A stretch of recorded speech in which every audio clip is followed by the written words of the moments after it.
On February 7th, 1950, CBS aired the 70th episode of The Adventures of Philip Marlowe, The Long Arm. Gerald Mohr stars as Marlowe, the private detective created by Raymond Chandler. Marlowe reluctantly returns to Bay City when his friend Ernie Parch is accused of murdering his wife. Ernie says he has been framed, and the accusation brings Marlowe up against local suspicion and the reach of the law. This is a 30-minute sustaining CBS broadcast from Gerald Mohr's run in the series. Now, back to the golden age of radio. Get this and get it straight. Crime is a sucker's road, and those who travel it wind up in the gut of the prison of the grave. It happened in a place called Bay City, where I was unwelcome to a fat fry cook with a secret and a dapper gambler. But to the long arm of the law, I was poisoned. It happened like this. From the pen of Raymond Chandler, outstanding author of crime fiction, comes his most famous character in The Adventures of Philip Marlowe.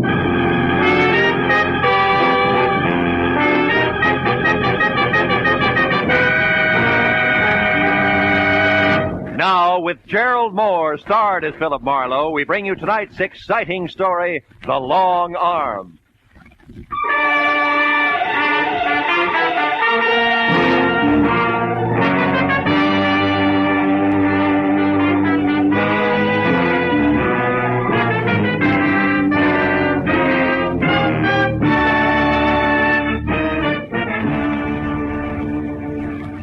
My Sunday best on, going strutting with Miss Laura Belly. Oh, fine. Every time I take a shower, I've never seen it. All right. Okay. Hello. Mr. Philip Marlowe, please. Yeah, speaking. 1 moment, please, sir. Bay City is calling. Bay City. I have your party, sir. Go ahead, sir. Thanks. Hello, is that you, Marlowe? Yeah. This is Ernie Parch, Phil, at Bay City. Parch? Yeah, you remember me, don't you? No, I can't see. Oh, yeah, Ernie Parch. You're the guy who saved my life when the Bay City law left me beat up and bleeding all over the city dump, right? Yeah, that's it. Oh, yeah. Marlowe, please, listen. What? I'm in an awful jam. Like what? I just got out of jail yesterday. A year and a day. Jail, Ernie? Yeah. A very neat frame, Phil, but Oh? not half as neat as the one they're trying to hang on me now. This one's worse. You remember my wife, don't you? Grace, tall, blonde. Yeah. What about her? She's dead, Marlowe. Oh, no. She was murdered. They're going to try to pin it on me. You'll come right away, huh? Well, look, Ernie, I'm poisoned in Bay City. You know that. Please. Rake Thurman would give a year's pay just to watch me break an arm. 5 if I drown. But, Marlowe, you don't know it was Thurman who had you messed up for sticking your nose into Bay City politics? No, but I can sure second guess it. It was tough cop tactics all the way. You mean you won't help me? Yeah, well, Ernie, really, I'm sorry, kid, but you better get yourself an honest lawyer In Bay City? You know better than that, Phil. Who'd have the guts to knock heads with the police in this town? Especially when they got a custom-tailored pigeon like me standing by with one wing already clipped. Phil, I tell you, it looks like I murdered Grace. Yeah, now look, kid. Phil, I saved your life once. Okay. What's your address, Ernie? It's 38 Orlando Drive.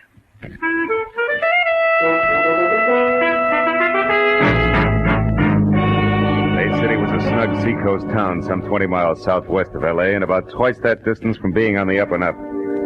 Its string of gambling houses were politely winked at by some elements of the law, and its gamblers in turn politely winked back, while the folding money passed from sucker to slicker to crooked cop.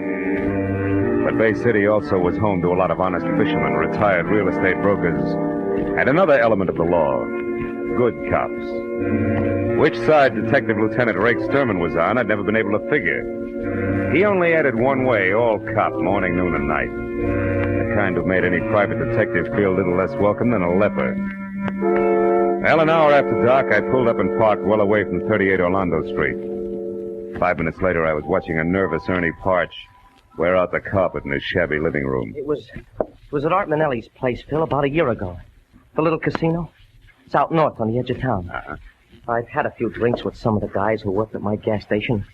One thing led to another, and finally, we were out there trying to pyramid $50 into $50,000. That's when the cops came in, huh? Yeah. You know, one of those pre-election raids that look good in the papers. You want a drink, Phil? No, thanks. But look, that raid couldn't have gotten you a year and a day, Ernie. Oh, no. But the gun they found in my top coat pocket could have. Mm-hmm. And did. Yeah, 38 I'd never seen before in my life. Plant, huh? Yeah, a plant that I could only figure two ways, Phil. Either someone at Art Manelli's place just happened to choose my pocket to drop his gun into, or someone just happened to drop it in on purpose. Someone who was sweet on Grace and wanted me out of the way. Now, look, you're sure you know what you're saying, Ernie? I'm positive. 366 days in prison with only one miserable letter from her convinced me.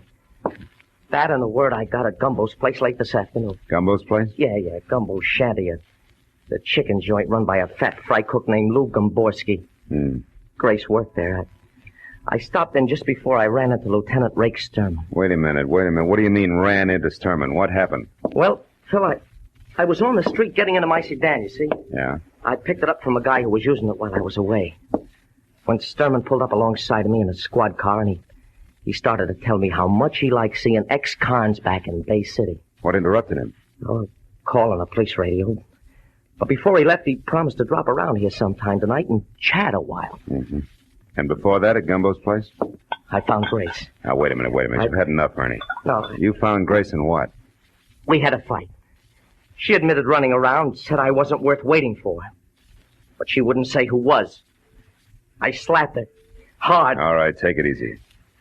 Grace is dead now, murdered, remember? Yeah. Yeah, she's dead. Yeah, and they're going to tag me for it. Maybe. Now tell me what happened after you left Gumbo's. I ran into Sturman, like I said. Yeah? Then I drove around for a couple hours to cool off. When I got hold of myself, I came back here and I found her. Strangled to death. In that chair, Phil. It was horrible. What'd you do about it, Ernie? I'm not sure exactly. Here. I changed my mind. Thanks, Phil. No. I decided to get her out of here. It was just getting dark, so I waited a little, and then I carried her down the rear stairs, and I put her in my car, in the back seat. I put a blanket over her. She's still there, Phil. I was going to drive the car away, but, well, I guess I lost my nerve. What am I going to do, Phil? Sturman might be here any minute. And you got to help me. You must have. Ernie, that won't do it. I'm sorry. All right, kid. Are the keys in the car? No. I got them here. What are you going to do? I don't know.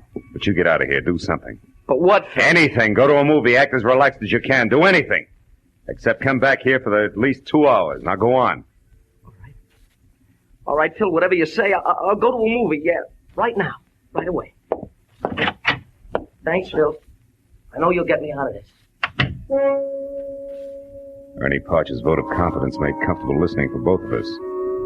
When he was gone and I was down the rear stairs and out to his car in the alley, keys in hand, I realized that it stopped right there in the back seat. Then in the light that spilled from a nearby unshaded window, I saw I was going to have company. Sharp-pointed elevator shoes, careful blue flannel, and patent leather hair over a pasty face. All of it no more than 5.5 feet and held together by a hand-painted tie that sported a dapper knot the size of a cantaloupe. Good evening. I wonder if you could help me. I'm looking for Ernie Parch, 36 Orlando Drive. I couldn't find any number on this house. Is this it? Yeah, but Parch isn't in. He just left. Oh. You know where he went? No. It's all right, Cautious. I only want to talk to him. My name is Art Manelli. I'm a friend of his. An acquaintance. You? The same, yeah. He went to a movie, Mr. Manelli. I saw the picture, so I'm going home, back to San Diego. I live there. Oh, good. San Diego means US 101 to the south, right past my next stop. I came in a cab, or don't those keys in your hand there say that you're leaving? I mean, I don't want to appear presumptuous. Or wait for a taxi. Or wait for a taxi. Shall I get in, or do you want to slide over to the driver's seat from here? I want to slide, if that's all right with you. Perfectly. Tell me, Mr. Crew shutter. Crew shutter? Yeah. You had business with Ernie? Personal business. You, Mr. Manelli? Yes, I wanted to see Ernie about a good location I have in mind for a new gas station. You know about such things? No, and I don't think you do either, Manelli. Unless, of course, the pumps can be converted into roulette wheels. Oh, you know who I am, eh? Yeah. I also know it's a little strange for you to show up at Ernie's place the day after he gets out of the state pen for a frame that took place at your little casino. What are you getting at, Mr. Cruchottet? An outside chance that you yourself were responsible for that frame? That you're anxious to see what, if anything, Ernie intends to do about it? The light's red, Cruchottet. No fooling. Now tell me, why would I want to frame Ernie Parch? I don't know. Could be, Manelli, that you did it accidentally, a little gun hidden in a big hurry. Or it could be you had a tighter reason, huh? Like what? Like Grace Parch, very pretty girl. You're out of your mind. Yeah, sure I am, Manelli. Just plain nuts. So why don't you get out here? Get yourself a nice, sane taxi cab. It'll be safer. All right. Just as you say. Hey, mister, me and my pal legal list going toward the highway. Sure he is. Hey, well, come on, Norm. We're riding in back seat. No, I got stuff in there. Close that door and beat it. Oh, okay, Happy. Thanks a lot. Stuff, Mr. Cruchottet? What kind of stuff? Rum, Manelli. I'm a bootlegger who never got the word, believe me. Oh, but I do. The light green, Mr. Cruchottet. So long.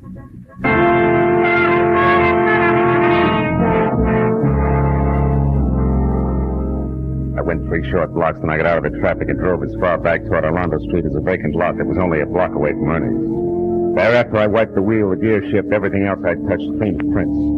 I left the sedan as is and walked back to where I originally parked my own car. Behind the wheel of my coupe, I spent the next 20 minutes finding Gumbo's shanty, where Grace Parch and Daddy Longlegs, standing knee-deep in the Pacific Ocean, encircled at the waist by an imitation ship's deck for summertime outdoor eating. A gangplank led up from the street level, and when I'd gone about half the length of it, I saw something at the door ahead, shaped like a bowling pin, topped by a chef's hat, and encompassed by a yard and a half of Hickok belt that said, "This had to be Fat Fry Cook Lou Gomborski." He was turning the reversible sign from open to closed. Sorry, mister, I'm closing early tonight. Food's all gone. All right, how about a drink? I only want a quick shot, Gumbo. Gumbo? You're a stranger here.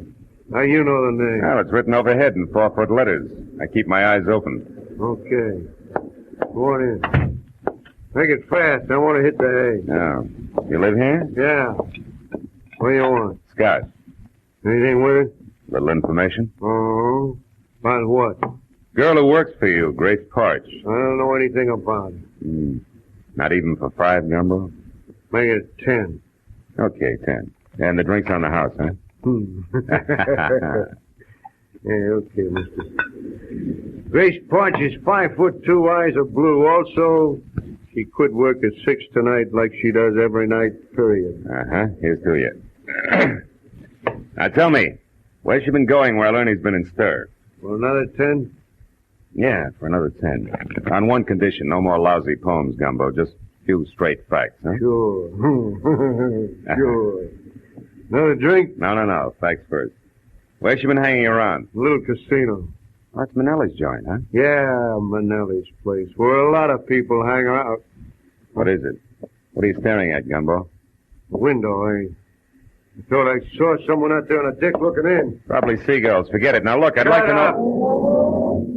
Sure, it is someone getting away in a car. Oh, any idea who it was? Huh? I said any I idea... heard you. Now go on home, mister. Get out of here. Take it easy, big guy. You got $20. Give it. Here. Here's your lousy $20 and the drinks on the house, and good night. After one question. The guy in that car that just took off, was it Manelli? I'll repeat myself. Good night, mister. Okay. We'll let it go at good night, Gumbo, but just for now. I wasn't going to get any more out of Gumbo, so I went back to my car, pointed it north toward the edge of town in the little casino where I figured I might get a lead on Manelli's whereabouts. But 30 minutes later, when I was there out of my car and standing in front of what looked like an oversized concrete blockhouse alone in a parking lot the size of the Coliseum, I figured different. A huge sign out front read, "Closed for alterations, will reopen soon, bigger and better than ever." Gambling in Bay City was obviously on the QT like an artillery barrage.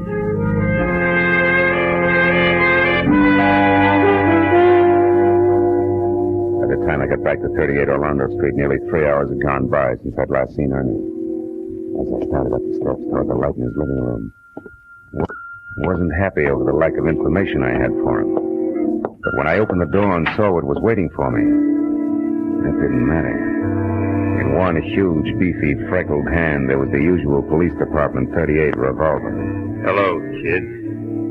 The ice-cold gray eyes, the thick, broken nose, the nasty curl of the lips, all belonged to Bay City's toughest homicide detective, Lieutenant Ray Sterman. Hello, Marlowe. I've been waiting for you too long, kid. Why, I would have baked a little cake if I knew I was going to have this much time. Where's Ernie Parch, Sterman? He's under arrest, kid. We found his wife's body. He's under arrest for murder. You know what else, kid? No, what else, kid? So are you.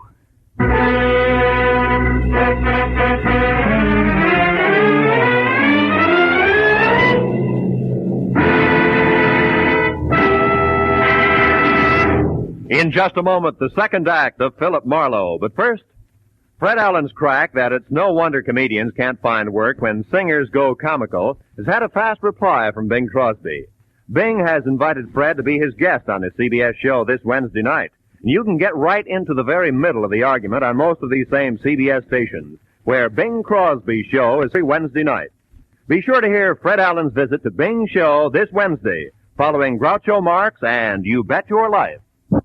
Now, with our star, Gerald Mohr, we return to the second act of Philip Marlowe and tonight's story, The Long Arm.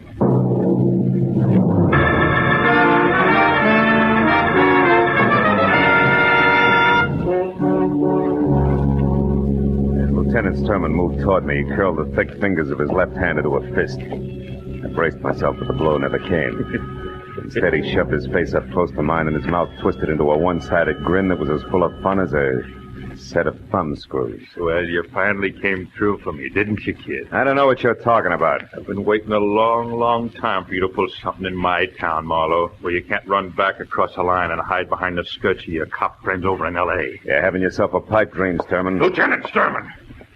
And don't forget it. Real sorry, officer. Now, do you mind explaining what this is all about? It's one of my rights as a citizen, you know, even in Bay City. As far as I'm concerned, killers ain't got any rights. Now tell me you had nothing to do with Grace Parch's murder, so I can tell you why you're a stinking liar, private detective. I suppose private detectives have no rights either, huh? None. Ah. We found the girl's body in a car parked at a vacant lot, and somebody overlooked a couple of fingerprints, which I'm going to match up with yours, Marlowe. How come you're so sure? Because we pulled Ernie Parch out of the movies 5 minutes after we found his wife. And jailbirds sing in Bay City, Marlowe. We don't horse around with them. Come on, let's go. Wait a minute. Boy, you pushed too far on the wrong track. There's an angle here you ought to know about. There's always an angle with you, ain't there, bright boy? Yeah, but you're going to like this one. First, in that car you're so proud of, you're going to find prints from one Art Manelli. You gambler? That's right. One who stays in operation when everybody else in Bay City is closed up. You better find out whose toes you're stepping on down at City Hall before you start out. We got problems in our town, Peter, but that's not one of them. Now, if you got something intelligent to offer, spill it. Without wisecracks. All right. Ernie Parch was framed a year ago in Manelli's joint. No doubt on Manelli's orders. Why? Because Grace Parch was a pretty girl with the end for gamblers, that's why. All the time Ernie was in the cooler, she was running down to Manelli's place, and I got a witness to prove it. It also makes her the kind of little cheap tramp that gets out of hand. Go on, detective! Manelli showed up here tonight, with no satisfactory reason for it. What's more, you warned Ernie Parch just this afternoon that you were keeping an eye on him. Even if he wanted to kill his wife, he's not stupid enough to have done it tonight. From Manelli's standpoint, it was a perfect time, you see, because you guys would go for it just exactly as you have. So you think we're stupid? Now, look. I know you got no use for me, Sterling. But you're a cop, after all. As long as somebody's got to take a rap, it might as well be the right guy. You know what, sweetheart? What? Your fairy story makes average listening. Just average, nothing else. Now get going!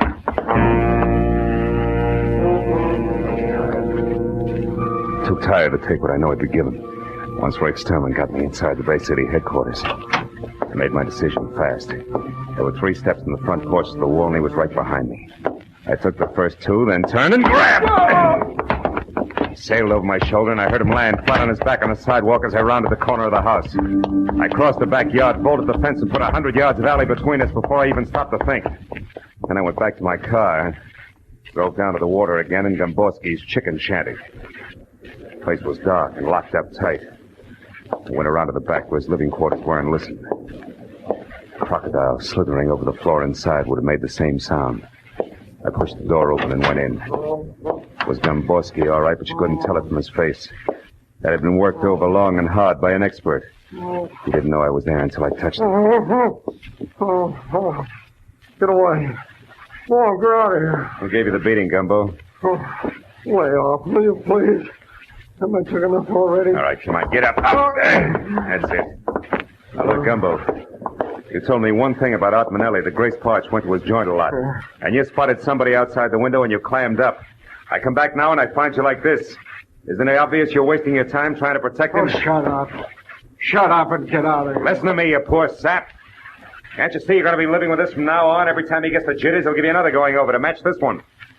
Till he really gets jumpy, Buster, and then he'll do worse than that. Don't you get it? Now, listen, mister, that's guessing. And I know what'll happen if I open my yap again. I'm just not going to take that chance. Don't you realize we'll never lick Manelli if we don't fight? Leave me alone. Yeah, leave me alone. I'm not saying nothing. You understand? Nothing. Not one word. Now get out. Come on, get out. All right, you miserable sucker. I'm through talking to you. Don't think the other guy gave you a light massage by the time I'm through with you. Yeah, well, that's what you think. Hey, now stay where you are. I don't want to kill you, mister, but I will unless you beat it. I'd rather face that than talk. Getting in too deep, aren't you, Gumbo? There's nothing else I can do. You're nothing to me. I know which side my bread's buttered on. Yeah, but you made one big mistake already. Mistake? What do you mean? You left yourself wide open for this coffee pot. I'm sorry, sucker, but I don't have much time. Drop the gun. Come on, drop it. That's better. Now just tell me one thing and I'll leave you alone. All I want to know is where I can locate Art Manelli right now. He's at his club, at their little casino. You're lying. I was down there. It's closed. It's being remodeled. I'm not lying. All right, you need some more rubbing. Okay. He's got a suite room downstairs under the club. They're not being done over. That's where he lives. He ought to be there now. But you got to protect me. Storming the Manelli will kill me. He'll kill me. That's all I want to know. So long, Gumbo.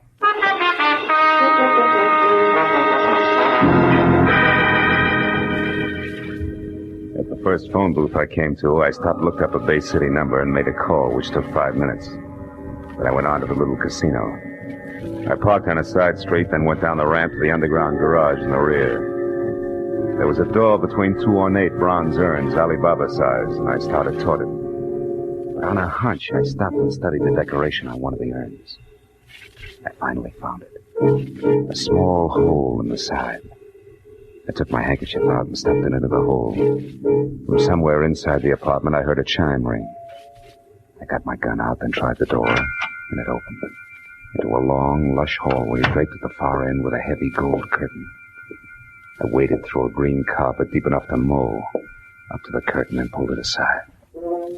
Manelli sat at a wide, glossy desk, methodically filing his nails. His eyes staring straight at me. You got this far. Come on in. Don't tell me you're all alone here, Manelli. No, I got 500 dancing girls, smart guy. What's on your mind? You act like you were expecting me. I knew somebody was coming. There's an electric eye in those brass jugs over the door. Anybody passes, it rings that chime there. Satisfied? Now what's with the gun? Put it away. In a minute, maybe. Seen Lieutenant Sturman tonight? Why? Should I? You've been rubbing elbows with homicide. But I didn't kill anybody. No, I guess you didn't. But I've got a good idea who did. Ernie Parch, of course. No chance. It was your business partner, Lieutenant Rake Sturman himself, and 5 will get you 10. He's got big news for you. Yeah? Hey, Rake. Steady, Marlowe. Don't move. Well, look what crawled out of the woodwork. I'll get his gun, Rake. Sit down, Manelli. I'll take it myself. Yeah, that's better. Now, don't budge, either one of you. Wait a minute, what is this? Shut up. You said you killed Grace Parch, but you were in love with her.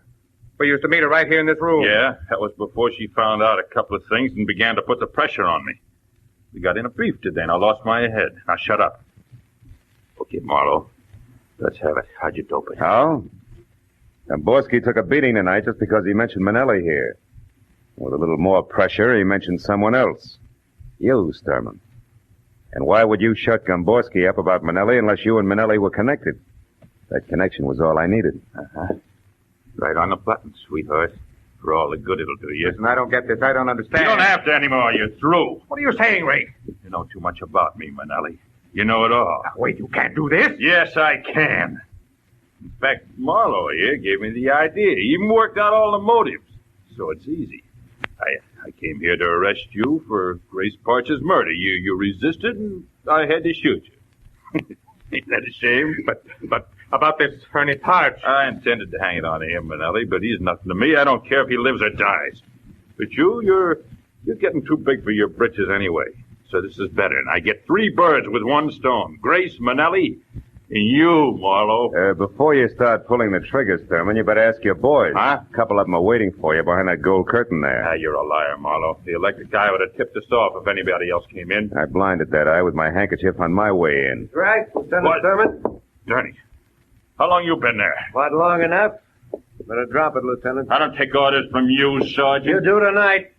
Chief himself sent us out. Yeah, I took the liberty of going over your head, Lieutenant, just before I came in. Under the circumstances, you'll understand. Why, right? you... Better drop it, Lieutenant. Drop it! Okay, now come on. You two guys, too. Come along quietly. Sure. Always glad to ride with old Rakes Thurman any time at all.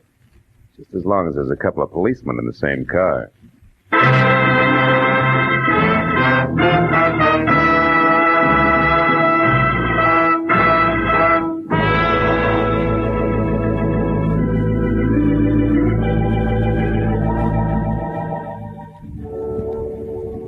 Before it was all over in the Bay City, police headquarters, everybody from the mayor, the dog catcher, had put his 2 cents in. And I'd given the same answers to the same questions at least 50 times. All about crooked cops, and Rakes Thurman in particular. But finally, hours later, I was free to go home. And as I drove through the quiet streets, I was still thinking about cops. This time the other kind. The underpaid, overworked cops that pound the city's sidewalks day and night. You know the guys who do everything from telling kids the way to the grocery store to untangling the rush hour traffic. Yeah. And I thought about each one of those cops who someday chases a hopped-up gunman down a blind alley and doesn't get home that night. Or any night.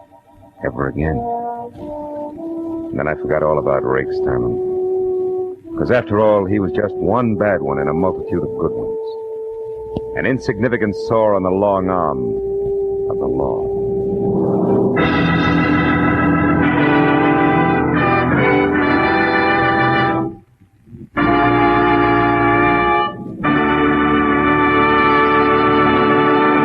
The Adventures of Philip Marlowe, bringing you Raymond Chandler's most famous character, star Gerald Mohr, are produced and directed by Norman MacDonald, and are written for radio by Robert Mitchell and Gene Levitt. Featured in the cast were Barney Phillips, Ted Osborne, Sidney Miller, Tom Tully, and Bert Holland. The special music is composed and conducted by Richard Arant. Be sure and be with us again next week when Philip Marlowe says... It could have been perfect. Snowbound in a mountain lodge with a girl who was falling in love. But also present were a widow sick with rage, a bitter old woman, and a jealous man. All with reason to hate me more than anyone else in the world.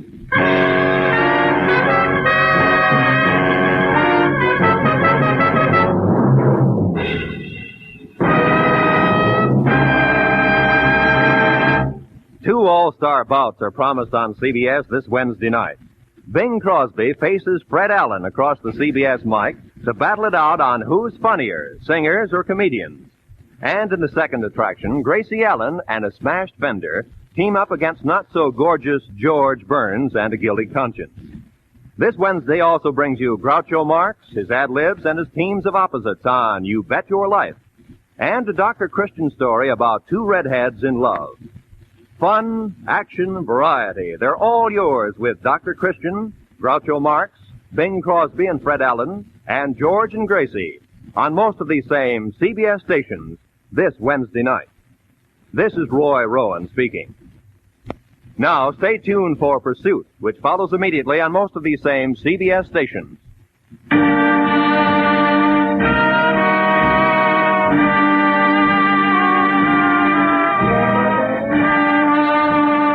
This is CBS, where Wednesday night is Bing Crosby night, the Columbia Broadcasting System.